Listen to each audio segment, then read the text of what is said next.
What's up everyone? I'm at my home gym, LA Boulders. I've been vlogging here for almost a year now, but I've actually never given y'all the formal tour yet. So I thought that today I would just kind of show you around. So without further ado, let's go inside. I don't like vlogging in public. LA Boulders, as the name might suggest, is a bouldering only gym. It's around 11,000 square feet and located in the Arts District near downtown Los Angeles. I get a lot of comments remarking on how tall the walls look in my gym. On the website, it says the walls are 17 feet high, which seems pretty accurate, I guess. The good thing about the gym, though, is that the entire floor is padded with cushy, pillowy goodness that you can easily take a nap on. The gym is kind of donut-shaped and circles around a center island, which is cool because the gym does feel very open, but still has a lot of surface area for those 200+ boulder problems. The first area that you see when you enter the gym is this concave slab area. This one actually doesn't have a name. This is probably the area in which I climbed the least just because I'm scared of cheese grating myself when I fall. I liked climbing here when I was projecting V3 to V4 because I could teach myself balance skills without subjecting myself to the harrowing heights of the slab. Higher grades on the concave slab are pretty much comprised of pressy, balancy moves with sketchy, glassy feet. I should honestly climb here more often since a lot of outdoor climbs involve these kinds of moves, but you know, whatever.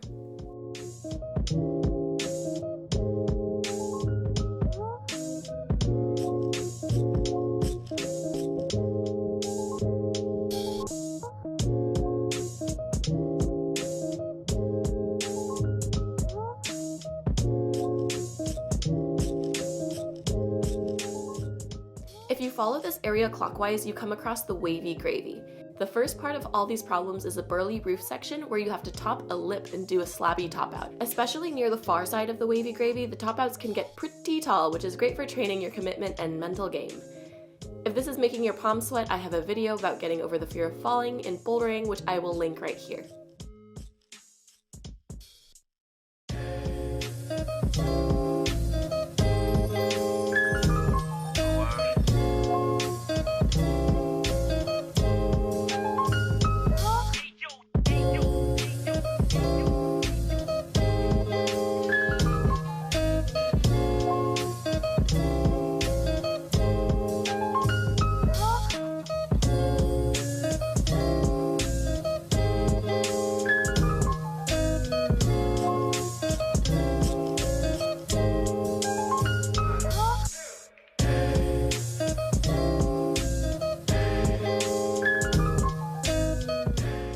Directly across the Wavy Gravy is our slab/face section. I climb here a lot because I like balancy moves and I always feel pretty safe falling from this wall. The blank wall actually makes for some pretty creative route setting, which varies from glassy, crimpy routes to parkoury dino problems that a lot of people love to hate.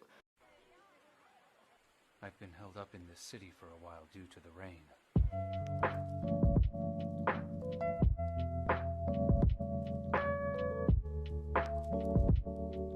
Speaking of love to hate, my current personal nemesis is the far part of the slab, which turns into the 45. The 45 is named after the angle at which the wall is tilted, which is pretty overhung for my tastes. I usually climb 2 full grades lower than my max on this wall, which is actually pretty similar to my outdoor bouldering level. I feel like I'm at a level where there isn't a lot of variation in problems for me on this wall, but as you get better, it seems like there are cooler problems for you to try here. Currently, I'm still working on flailing on jugs, but overhung jugs, so a little harder. Behind us, we have the mega arch. There are a couple of short, usually 3 or 4 move problems here that can be pretty challenging, as well as longer routes that top out outside of this cave. We always have at least 1 or 2 routes traveling across the entirety of the mega arch, which are given Yosemite grades because of how long they are. People always walk under here without looking up, which makes me nervous to even try the long roof route. It's happened before that I've been climbing here while people absent-mindedly walk underneath me, which is not cool.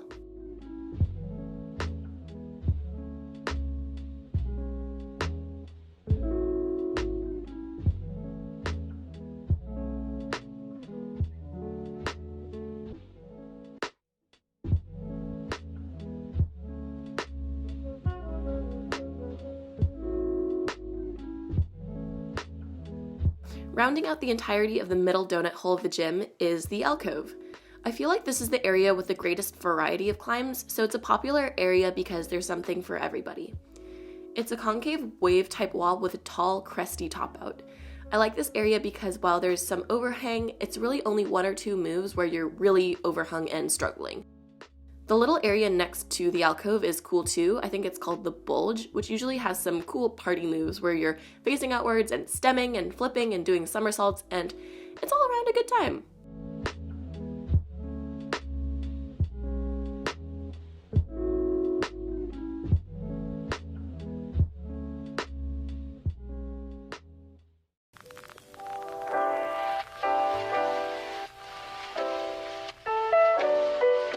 Back to the area next to the 45, we have the captain's corner. This area might not look like much, but it's actually slightly overhung the entire way up. The corners here can inspire some very nice stemmy moves, and there are generally a good variety of climbs here.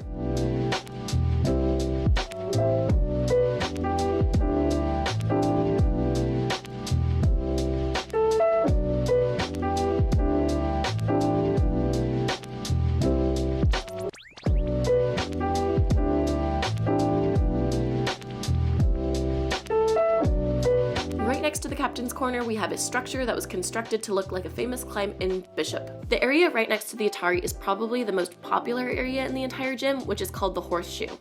I love this area because the walls here are among the lowest in the gym, so you don't have to worry about sketchy heights when you're climbing here. There is a ton of variety and lots of opportunities to send a V0 all the way up to a V10 plus. I love how the walls are split and angled because you're often using a natural facet of the wall in your problem. Sneaking around to the last bouldering area, we have the prow. For whatever reason, the top of this wall feels like it's the highest point in the gym, so I climb here very rarely. It's pretty much a continuously slightly overhung wall, so a lot of these moves here are pretty powerful body tension-y moves that I still have to learn how to do. Finally, we have the barrel in this kind of forgotten region in the barrel's armpit. I've mentioned the barrel in one of my other videos, but it used to be an area in which I'd climb very rarely. Nowadays, I try to climb at least a couple of V4s on this bad boy every new set. I feel like this wall is the tallest with respect to total problem length, since problems here start all the way back and curve out to the top. This can really pump you out even when the last couple of moves aren't necessarily overhung at all.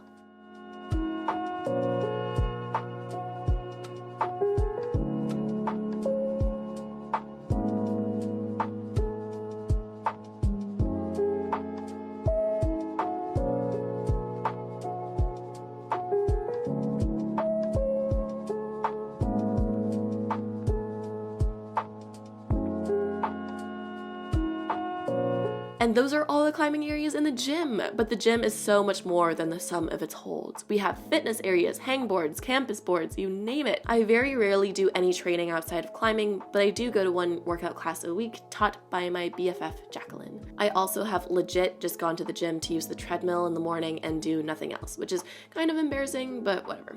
Across the gap that I've always wanted to attempt to jump across is the yoga and TRX studio. And lastly, we have this nice relaxation station where I sometimes sit and edit videos. It's kind of meta to edit these videos in the actual gym, and it brings it all kind of full circle. And speaking of full circle, I literally just finished editing this video, and I realized I didn't have an outro. As many a YouTuber has lamented in the past, there are a couple of things that I wanted to update you guys on. The first being my recognition that I haven't been uploading super regularly. Recently, I've kind of been going through the process of applying to graduate school, which is really exciting but also very time-consuming. So I thank you all for your patience and also watching each and every single one of my videos whenever they come out. Another thing is my friend Jacqueline, who I mentioned in this video, released a company?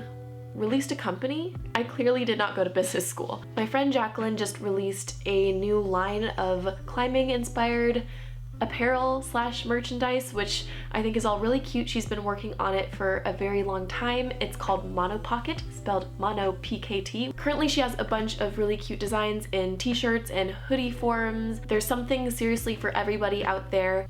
If you pre-order before the middle of November in 2019, then I think you also get a free sticker, which is very cool. So I will link that down in the description below. Jacqueline is my dear friend, and I love seeing all of her hard work pay off because Monopocket looks really sick. What was one more thing that I wanted to say? Oh yeah, I've been putting this on blast on my Instagram, but my best friend slash cousin slash roommate slash coworker recently moved to Cambridge, England, and she climbs at Rainbow Rocket. So if you see her, please tell her I said howdy. This is just like the American way of saying hi. I know that like you British people probably didn't understand that. I'll say it again really slowly. Howdy.